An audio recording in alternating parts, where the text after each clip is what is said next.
Update. I told my mom how jealous I am of my half-siblings and now she won't stop crying. I-16 male was born to my mom when she was 15 and I've never known my real dad. My mom didn't drop out of school or anything, and the year after I was born, she started dating Jack. And when they went to university, I obviously got left behind with my grandparents. Mom and Jack got good degrees, got married and moved to Vancouver. My mom's always been in my life. She would still come home every weekend just to cuddle with me and would always give me these nicknames, but calling me her special guy was her favorite one. She'd always bring me back presents and gifts and spend the whole time playing with me. She's the one who paid for my tutoring and after-school stuff and would try and make it to games and stuff like that. Jack wouldn't always come with her, but it was always fun when he would. He's taken me fishing with him a lot of times and we even went camping for 2 weeks together once, but never again because I hate camping. But when I was 10, my mom and Jack had a daughter and then another girl 3 years ago. I don't really know them, especially because my mom stopped coming over as much after they were born. We don't cuddle anymore. We did on my birthday, but that's it. No more cute nicknames for me except for special guy. It's like they all got transferred to her daughters. No more gifts, and the worst part is, she doesn't come to my games anymore. It was okay with me before, because they still had a spare room in their house and I could go there when it's time for university. Yesterday, my mom FaceTimed and she had the big announcement that she was going to have another baby, and it was a boy. And now she'd have 2 special guys.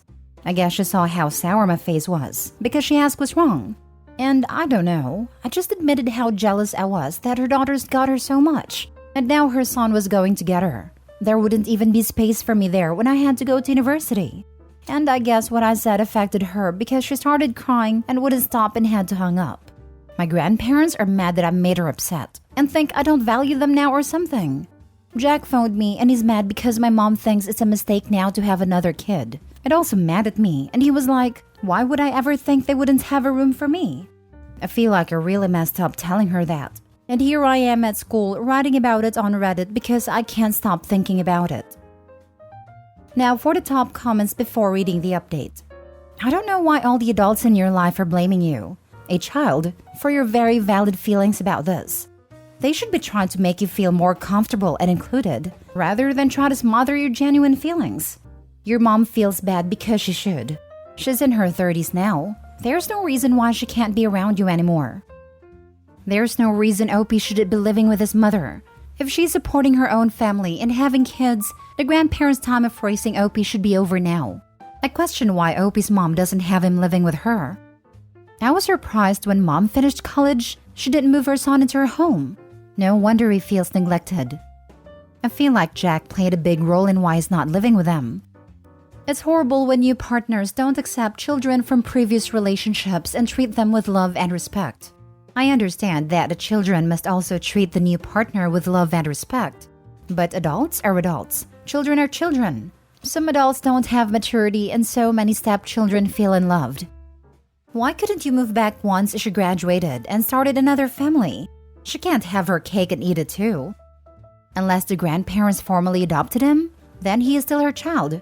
She passed the buck completely and her parents enabled her. Not helped. They enabled the abandonment. It baffles me how people can just leave kids and start completely new families. And now they've decided that he should have suffered in silence, so none of the adults are required to feel bad about what they've done. And now for the update. So I posted on Friday at school, and when I come home, my mom and Jack and their kids were already there talking to my grandparents.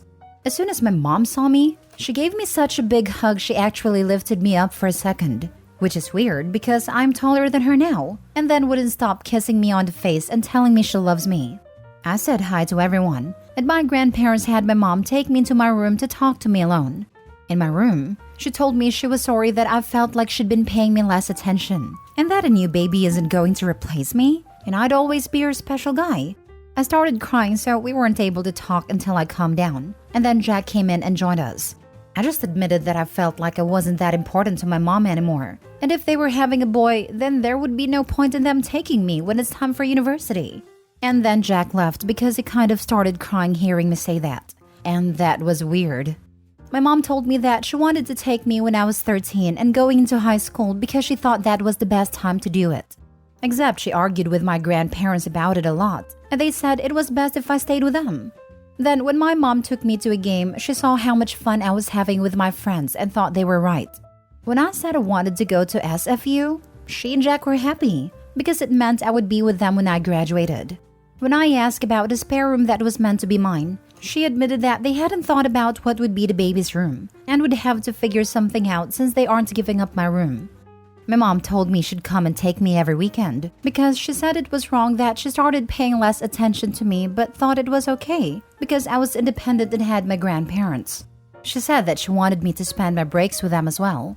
I don't want to leave my high school, but my mom said I could do that for my grad year if I wanted to move in with them earlier.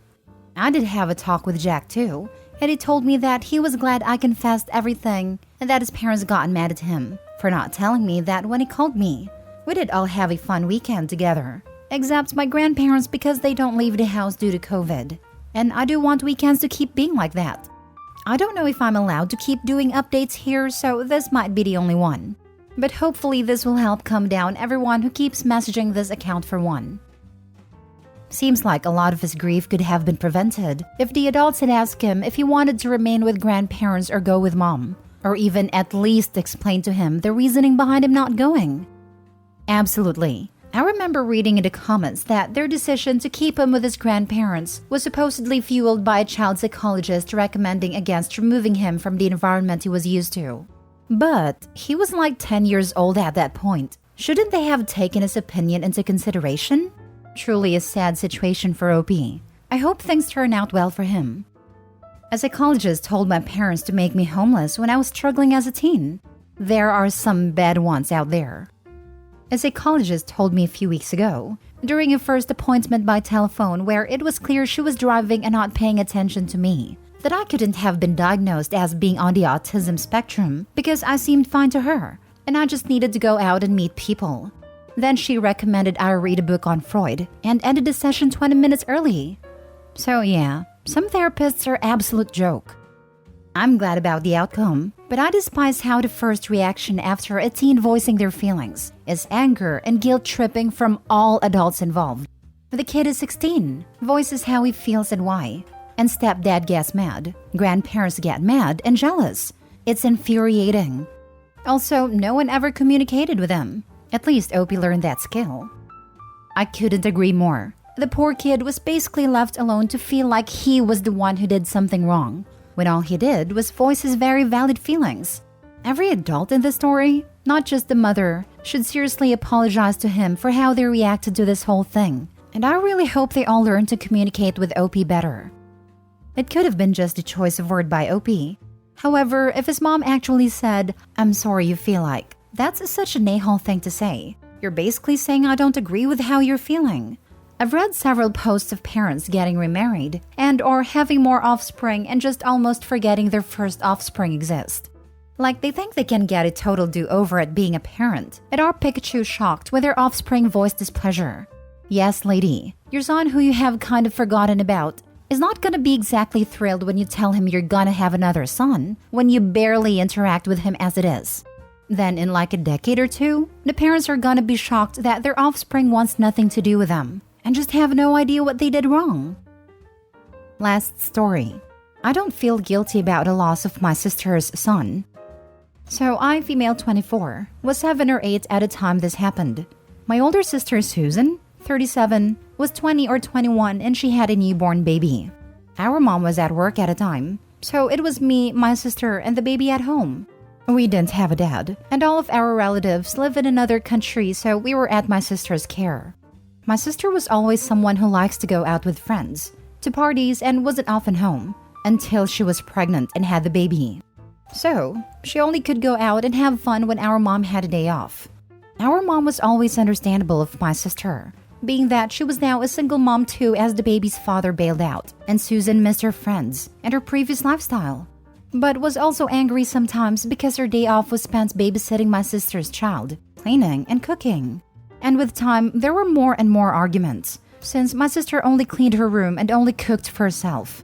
Sometimes I tried to intervene, but my mom only sent me to my room. So this day, I remember I was watching the TV at a time, and Susan comes up to me and says that she's going out with her friend for only a couple of hours and that I had to take care of the baby. I never liked babies, and no one bothered to teach me how to care for one, only that they drink milk from a bottle and that they use diapers.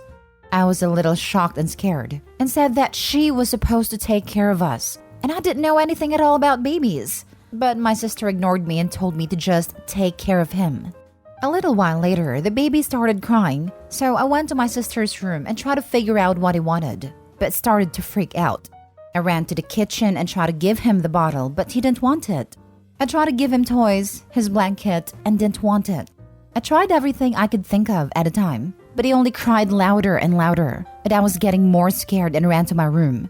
I put on headphones and hid under the covers and hoped that either Susan or my mom would come home soon and fell asleep. When I woke up, my mom was already home and was calling Susan screaming, but she didn't get home yet. And there was an ambulance and I was really scared again because I understand nothing at a time. And my mom came up to me and hugged me and asked where Susan was, and I told her what happened. It was noon when my sister left, and early night when my mom came home, by the way. I could tell that she was angry but tried to not show it. She asked if I knew where she was, but I didn't. And I asked her what happened and she just told me not to worry, that everything was going to be okay.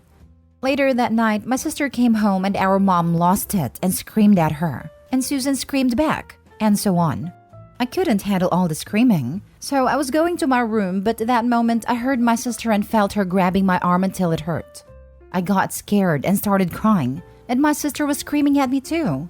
I don't remember most of what she said, but I remember bits like, "It was your fault," and "You're a little monster," until my mom made her free me and I ran to my room and locked the door. The days later after that, Susan was cold and ignored me. She was either in her room or out, but when she was home, I was afraid of being left alone with her. So I began locking my bedroom door often until my mom was home. Things worsened when Susan came home smelling of alcohol and screaming at me to open my door sometimes. I never did because, again, I was terrified. And my mom had enough and kicked her out. A few months later, my mom got therapy for her and me separately. My mom never told me anything then about what happened, and I never saw my sister again until I was about 17. I used to ask my mom how she was, and she just told me that she was doing good. When I saw her again when she came home to visit, and I was a little bit in shock and on edge. I was glad to see her, of course, but also weirded out because I remembered how she treated me when I was younger. It was my mom's day off, so we were all in the kitchen talking about normal stuff like work, grades, relatives, etc. Until my sister out of the blue says that she thinks she deserves an apology. I was confused and didn't know if she was referring to me or mom.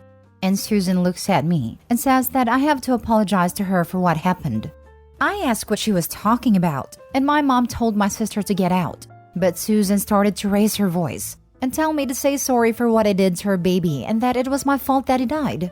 My mom dragged her to the door and closed it when Susan was out while I was still shocked and didn't know what to do or say. After that, my mom explained very briefly what happened and that they talked about reuniting us because Susan felt ready to see me again and wanted to make peace, but didn't expect that to happen. For the full story, she waited until I was 18 to tell me.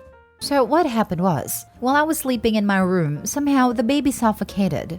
My sister blames me for what happened because she left me in charge of him. My mom found him and called the ambulance, but it was too late. Blamed my sister for being irresponsible and leaving not only her little sister, but her own child as well, just to go partying. For a while, I was still processing the info. But in the end, I understand that I was just a kid and didn't have any idea on how to do anything for a baby. And when I got overstimulated and stressed, I panicked and hid where I felt safe. However, my sister has been trying to contact me recently. She says it's because, like she told my mom, wants to reconnect and resolve this. I was on the fence about it because of the past experiences, so I talked about this to my mom and my therapist before doing anything. I relented at the end to meet with her, but only in a public place to make sure she doesn't do anything crazy. We went to a cafe, and again, like the previous time, everything was normal at the beginning. But after a bit of a small talk, my sister told me it was time that I apologize. I began to leave and pay for my part, then I told her that there was nothing for me to apologize for. She tried to follow me telling me awful stuff. Again, that it was my fault and I'm a murderer and hoped I never have children, and raised her voice more once we were outside. I ended up telling her that I couldn't care anymore about her or her baby, that she was the irresponsible adult who left 2 children at home by themselves, and I didn't feel guilty about it because I knew it wasn't my fault her son died, that I only feel absolute apathy towards her, and to never contact me again. I then left as fast as I could because I couldn't stand being near her while she was screaming and crying. I admit I did feel bad about her and her baby before, but after this meeting, I had enough of her crap, and her blaming a confused and scared child for the death of her son. When I got home, I told everything to my mom, and we agreed that if she tried anything, next time we call the police. So that's it. I just wanted to let all of this out. I tried to be as specific as I could from what I remember, what I've been told, and what I wrote in my diary at a time. Feel better now. Now for the comments. Her actions caused the death of her son and gave you trauma for life, and she had the audacity to say she hopes you never have children? She should have been prosecuted for neglect and child endangerment. Glad your mom is supporting you. You were a child. Your sister was the adult. She is 100% responsible for what happened. You were not. She's just trying to put the blame on you because she's too much of a coward to admit it was her fault. This. Who in their right mind leaves a baby behind with a 7 or 8-year-old? Especially without explaining them how to take care of a child. I mean, I basically raised my sister at age 10, which is still 2 to 3 years older than Opie's age. Though I was parentified, which isn't good, I was explained how to do it all before my baby sister was dumped on me. I was also a single mom at the age of 20, living with my own mom. I never really went out to party, but I did go out with friends a few times. But I never would have left my baby alone with a child. Wouldn't even leave any of my kids alone to people who doesn't agree to take care of them, no matter their age. I have an 8-year-old son, 6-year-old daughter, and 10-month-old daughter. The most my older kids have to do is entertain baby for a couple of minutes while I prepare her food or when I go pee.